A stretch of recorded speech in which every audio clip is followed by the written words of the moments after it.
straight line would also be same now, because you have 28.8 left, right? Oh. So if you're calculating this divided by 2.5, it becomes 11.52. So these two are equal, right? Right. So book value, this is basically the depreciation from straight line. That's 11.52, these two are equal, that means now you switch. So that's the MSCIS.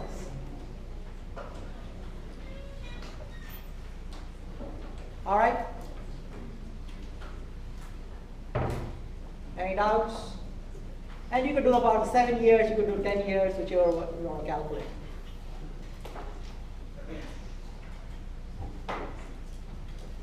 You're good?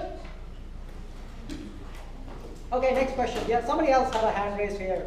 Yeah? For the question on the exam about the equipment, how many of the formulas do you need to have memorized for especially like COM? You don't have, sorry, you have to remember formula for COM?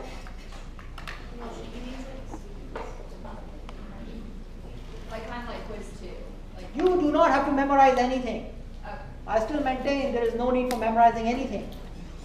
Derive CC, do not memorize it. That's the whole reason I don't let you use a sheet. Because I want you to derive it. If I let you give a sheet, you'll just write it.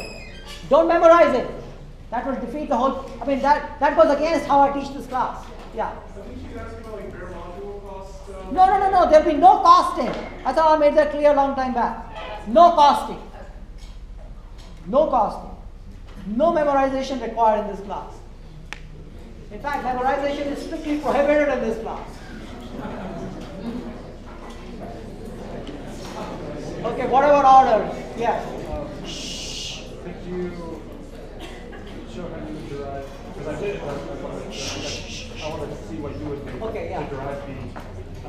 When you have a portion of your CC that is taxed, but that number is not the whole number. Okay, all right. So the question is, how do I calculate capitalized cost when there is depreciation, but the depreciation is not over the entire lifetime of the equipment, right? Okay. All right, that is a good problem.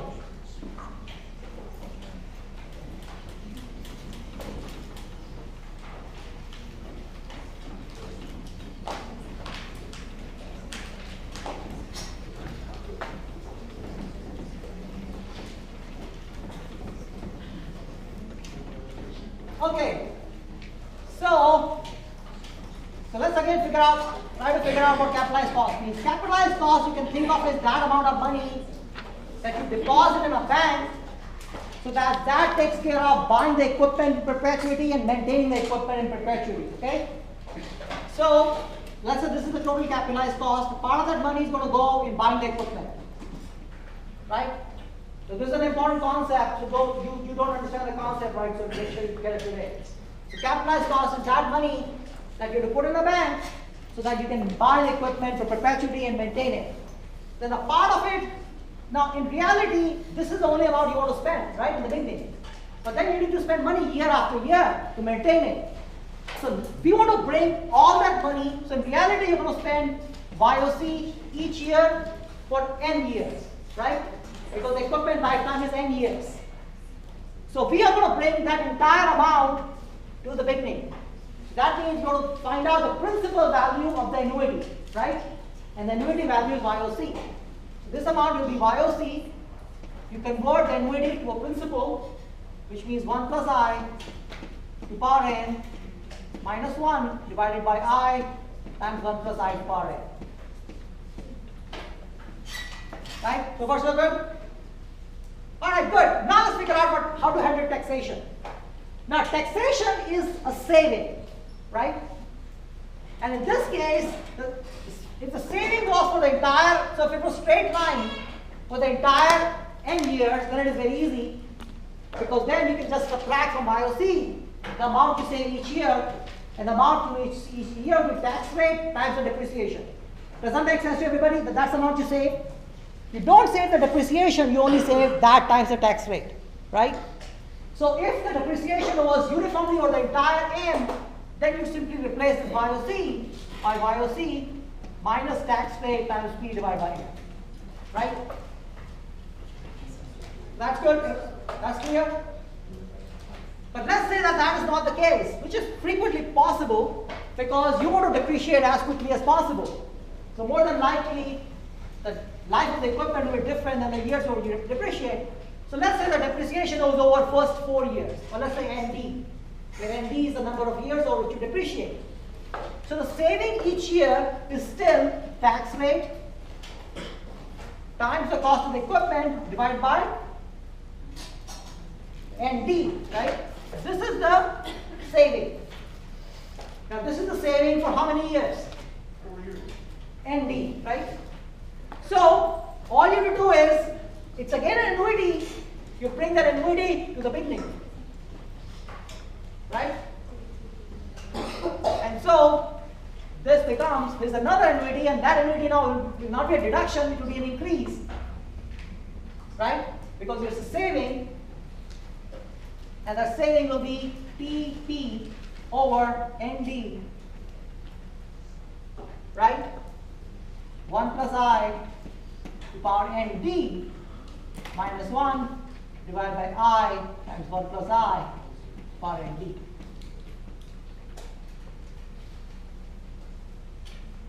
Right?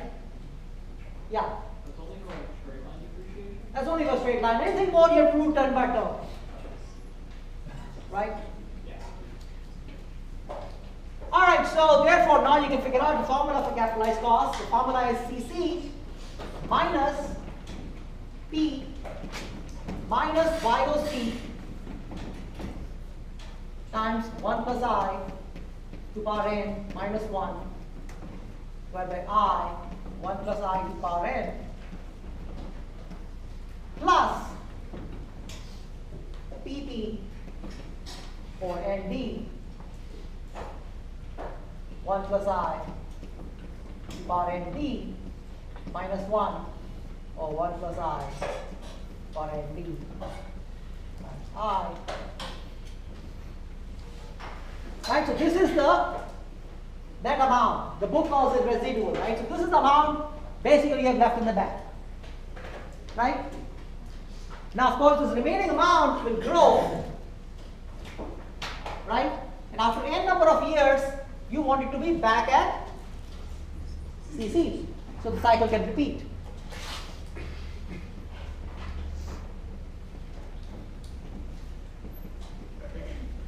And that's it. So you can solve this equation to get CC. Question about that? Okay. Is your question about this or different? About this. Okay, he had his hand raised first. Yeah. So I understand the derivation of this equation, but then how? I'm honestly just confused about the algebra of solving for CC from this forward. Okay, why don't you come on the board and do it? I can't. That's the problem. Of course you can do it. I assure you, you can do it. I assure you, you knew how to do this when you were grade 9. If not earlier than that. I assure you knew how to do this. You know how to do this? Can you solve for x? Yes. I'll give it It's out. the same thing.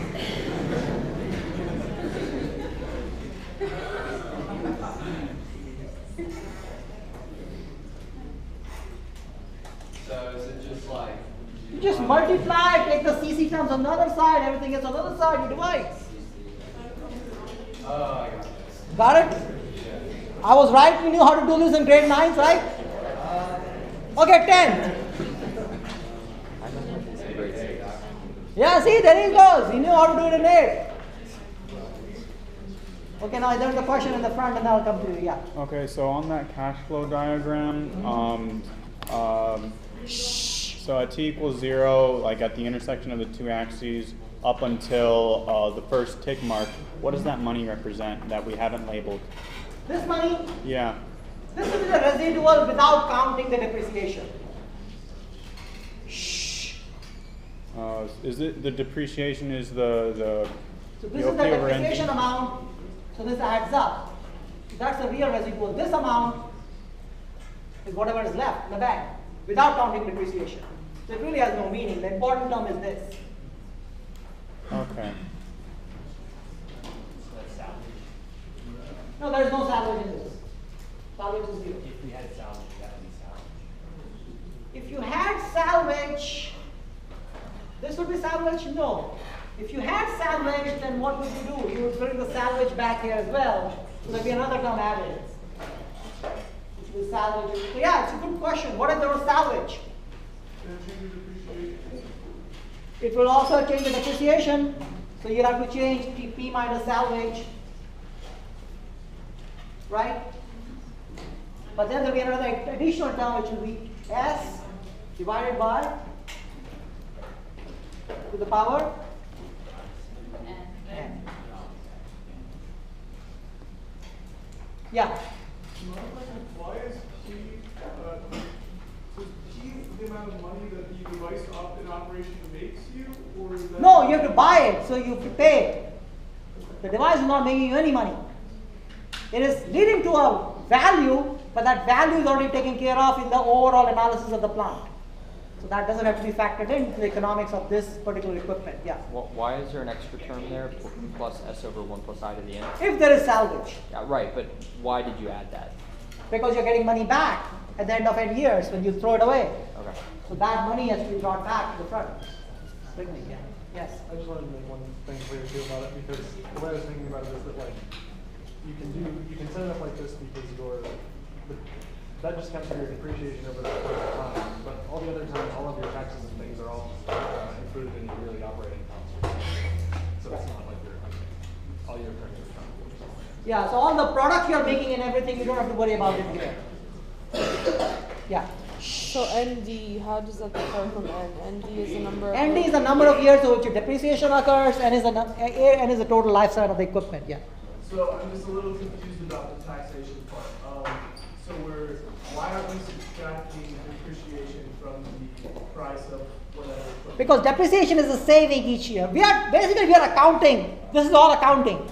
So we have to account for every spending